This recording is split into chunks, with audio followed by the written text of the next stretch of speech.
Today, on how it's made. Tapioca pudding. Snowplows. Paddle boats. And fiber cement siding.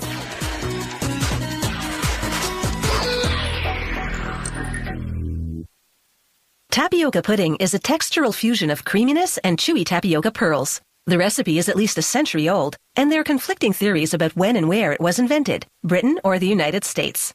With its distinctive chewiness, it brings something entirely different to the table. Today, factories whip up tapioca pudding in big batches. Times have changed, but the appetite for this pearly pudding hasn't waned. The proof is truly in the pudding. The tapioca pearls, of course, define this dish.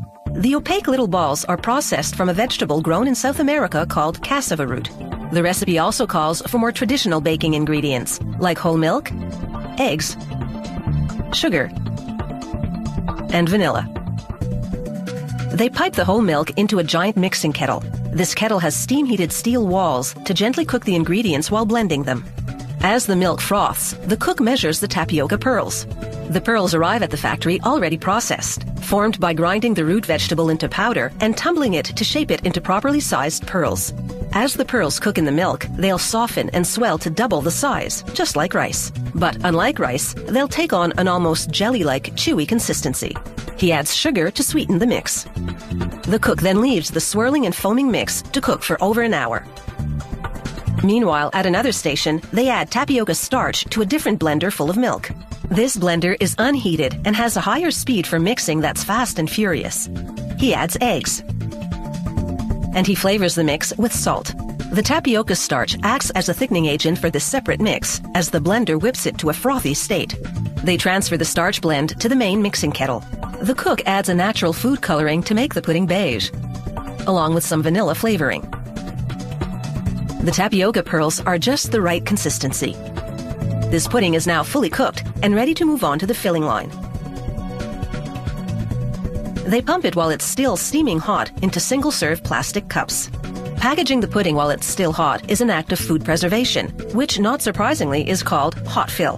The hot fill technique locks in nutrients and ensures freshness, giving the product a shelf life of about 70 days. Suctioning arms swiftly transfer foil lids to cover the cups, giving the pudding no time to cool down. With the lids in place, the filler moves the cups forward to meet up with heat sealer heads. They fuse the foil lids to the plastic cup rims. It's taken just seconds to fill these cups with hot tapioca pudding and seal them, effectively preserving them. The pudding-filled cups now funnel into a lane to position them single file. Then they travel between rubber belts that squeeze them. If they can take the pressure, it confirms that the cups are tightly sealed. A printer sprays the expiry date and other pertinent information onto the cup. After weighing to confirm there's enough pudding inside, an X-ray machine scans the contents to confirm that there are no contaminants. Then they're on their way to the chilling line. Inside the tubs, the tapioca pudding is still hot and fluid. The cups ride a system of spiraling refrigerated conveyors, bringing the pudding's temperature down to about 4 degrees Celsius and thickening it substantially. The pudding-filled containers now pass through gates that separate them into 2 lanes and then arrange them in groups of 3. Machinery places one group of 3 onto another, and then all that's left is the packaging. Mechanical arms place the paperboard sleeve on the top 3 cups. Traveling through a narrow lane, guides fold the paperboard down around the bottom 3 cups as a sprayer applies hot glue to the flaps. A worker pulls off 1 pack of 6 and sends it over to a panel of testers for an inspection and taste. They examine the pudding for color and consistency. They also taste a little from each production batch to confirm that it's sweet enough, that the tapioca beads are the desired texture, and that it meets all other quality requirements. If they like what they taste, the entire batch is declared ready for retail. 3 hours in the making, this tapioca pudding is now ready to add a little sweetness to someone. A snowplow is actually the big blade on a snow-clearing vehicle, not the vehicle itself. The first snowplows were wedge-shaped wooden blades drawn by horses.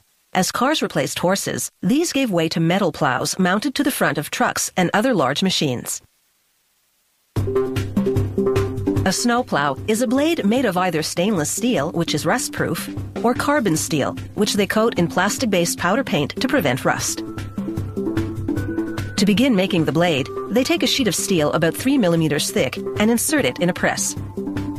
The press punches out holes for the bolts which attach the blade to the mounting structure.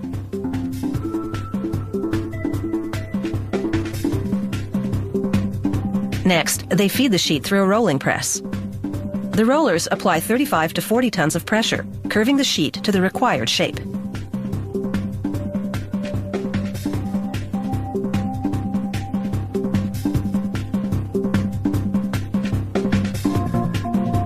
Workers check that the front radius and top radius of the curve meet the technical specifications.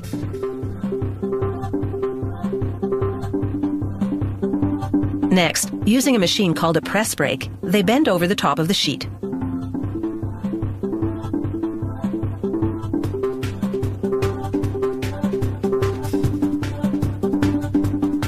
This bend will sit on the top bar of the mounting structure.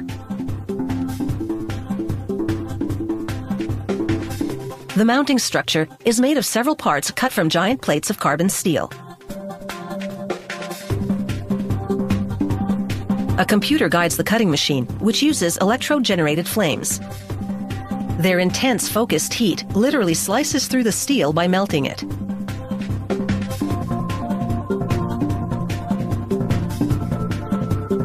The steel is too hot to handle when the plasma cutting is done, so workers lift off the parts with magnets. Then they bend key load-bearing parts in a press brake to increase the structural strength. They position the parts for one section of the structure in an assembly fixture and weld them together.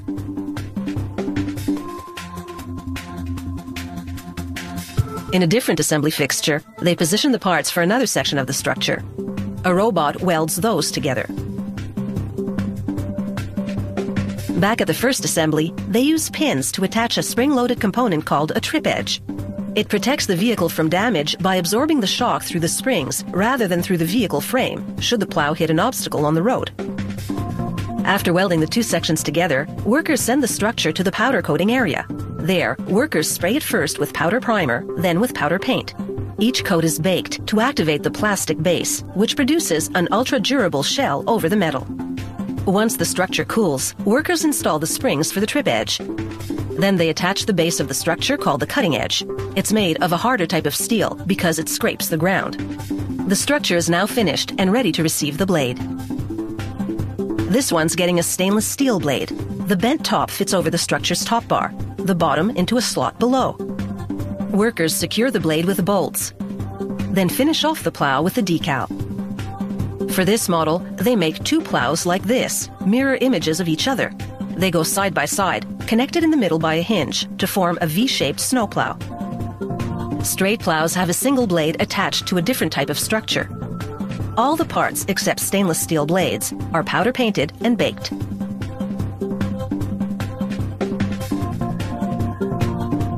The V-plow articulates. The driver can adjust the width of the V to direct the snow. Another model combines a straight blade with hinged blades for clearing snow in large areas such as parking lots. When it comes to these types of machines, there's clearly no business like snow business.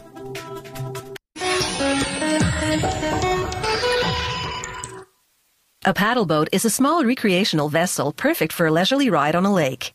It gets its name from the rotating paddle wheel which propels it. You simply sit in the seat and turn the paddle wheel by pedaling, which is why this type of boat is also called a pedal boat or pedalo. Steered by a rudder and gliding on two floaters, a paddle boat delivers a smooth, relaxing ride. Boat mechanics don't get much simpler than this. In a typical two-seater, two sets of pedals, each powering a paddle wheel at the rear.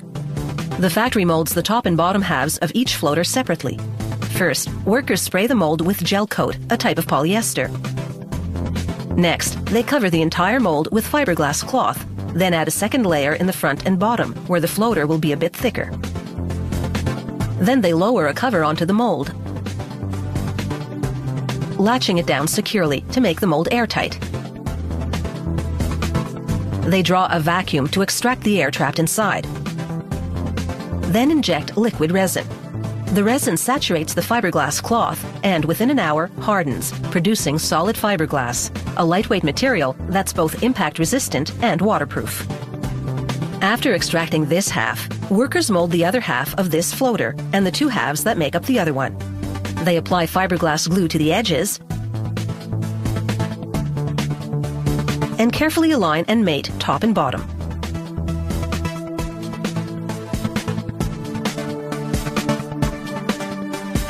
They position spacers to put pressure on the base of the groove, then clamp the perimeter for about 45 minutes until the glue sets. When the glue is completely dry, they trim the perimeter to make the edge neat and smooth. To make each propulsion wheel, workers rivet 8 blades to a fiberglass hub. These strong plastic blades do have some flex in them. This ensures they won't break should the wheel hit a rock or other obstacle. The part of the boat where you sit and pedal is called the bicycle. The 2 bike bodies, like the floaters, are made of molded fiberglass, then jazzed up with decals.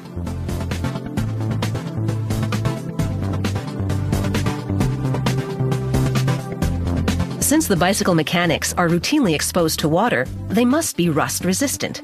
Therefore, the pedal mechanism is made of chrome-plated steel, and the chains of steel that's been treated with an anti-corrosion coating.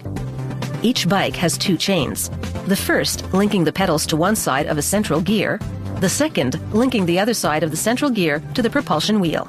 So, once they're both hooked up, pedaling moves the first chain, which rotates the gear, which moves the second chain, which turns the wheel. Final assembly is relatively simple. First, workers connect the floaters with 3 painted aluminum crossbars. The paint is baked on to make it extra durable. Then, on one of the crossbars, they install a pair of aluminum rudders, the boat's steering mechanism. They link the rudders with an aluminum bar so that they move in unison. A hitch pin locks the bar securely in place, while this rubber cap prevents paint chipping when the rudders hit the crossbar. After mounting the first bicycle, workers install a console in the center of the boat. It contains a waterproof storage compartment and the handle which directs the rudders. It connects to the rudders with a long bar called a tiller.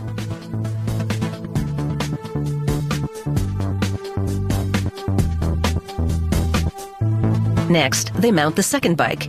Like the first one, it's designed to snap securely onto the crossbars. The adjustable fiberglass seats slide onto aluminum rails. The seats have fixed cushions in rugged, waterproof fabric.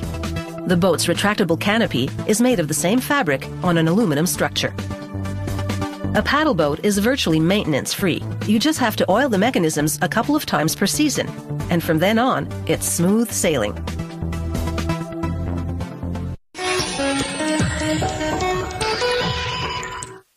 Every home needs a tough exterior.